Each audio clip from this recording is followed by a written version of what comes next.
State Department documents released earlier this week show the White House knew that the Libya attack, that attack that killed 4 Americans, including Ambassador Chris Stevens, was terrorism just 2 hours after the attack. Now, according to the emails, the Islamic militant group Ansar al-Sharia claim responsibility for the attacks at the U.S. consulate in Benghazi. With me now, Chief Intelligence Correspondent Catherine Herridge. Catherine, thank you so much for being here. Nice to see you in person. Catherine, these emails were sent to some very high people in the White House. Who got them, and how high up did these messages go? I have some of the emails right here, and I think these are the single most important documents that we've seen in the Libya scandal, because this takes real-time information of how the attack unfolded to the National Security Council staff within the White House. So that's the White House Situation Room. Those are the top national security advisors for the president. And also, when you decode the email addresses, what you see here is that it went to the special assistant for Secretary of State Clinton, whose job it is take an email like this and go, you need to pay attention to this. Also the number 2 and the number 3. So there's no way the administration can deny that they did not know what was happening in Benghazi. These are not just sitting time. Around in the inbox somewhere to be picked up over the weekend. They're not. And the fact that these emails go inside to the heart of the White House Situation Room, means the president's top advisors knew it was unfolding as a terrorist attack and that this group, Ansar al-Sharia, was claiming responsibility. And that is important 5-6 weeks later, because the only suspect we have in custody is part of this group that wants to establish an Islamic State in eastern Libya. So all of the intelligence has come full circle to what they knew on 9/11. And Catherine, some of the news that you have broken is that there's really smoking gun evidence that the content of these emails indicate there's no way this could have been just some spontaneous mob. Well, the emails show that they believed it was a terrorist attack from the outset, but separately there is physical evidence that was described to me as a smoking gun. There was mortar fire that was used specifically on the annex. This was the CIA outpost, part of the second wave of the attack. To use a mortar, you have to know distance, elevation, weather conditions, as well as the weight of the shell to do a mathematical calculation for the angle. This is not something that at 3 in the morning you rock up and decide to fire a mortar that's going to be a direct hit. This is something that has to be staged in advance. And I was told the plates that the mortar would have used to fire would have to be set during daylight hours, so at least a day in advance. Again, another piece of evidence that shows it was not pre-planned. We now know that CIA operatives asked repeatedly, at least 3 times, to get some backups, get some help there.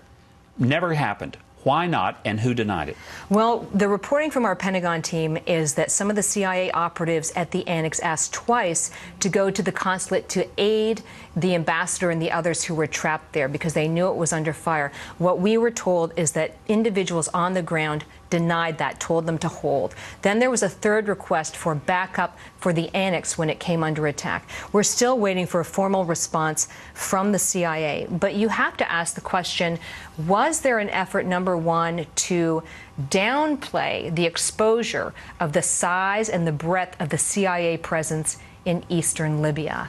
That, I think, is one of the great untold stories here. I had a conversation earlier this week with Senator Lindsey Graham. He has repeatedly sent letters to General Petraeus at the CIA, to Defense Secretary Panetta.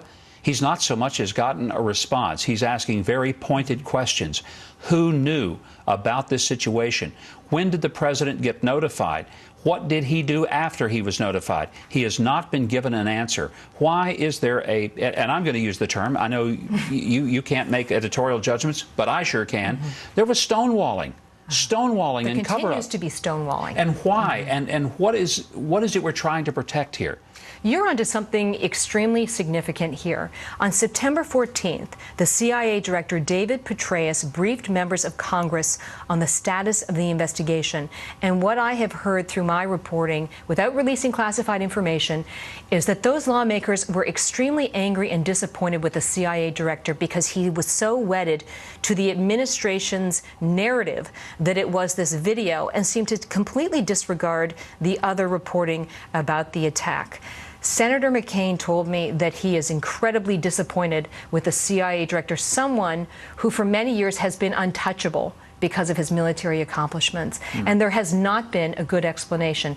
I believe that much of this will come back to weapons and the movement of weapons out of Libya to Turkey, and then into Syria, and what the United States knew about the movement of those weapons and whether it did anything to stop the movement of those weapons. I have one piece of data that says Ambassador Stevens was in Benghazi on 9/11 to negotiate a weapons transfer to get these SA-7s out of the hands of extremists. The State Department dismissed that idea. But to me, it makes sense why he would put himself in such a volatile area on the 11th anniversary of the 9/11 attacks. And he not only put himself in that position, but there was an attempt to try to keep his visit low-key so it would not be well known that he was in Benghazi, because likely there would have been more of a security presence there. Was there inside information that leaked that the ambassador was in Benghazi? There are two data points I think we want to pay attention to here. Based on our ongoing reporting at Fox, we were able to show that on September 6th, a Libyan vessel arrived in Turkey with what was reported to be a large shipment of these shoulder-fired missiles.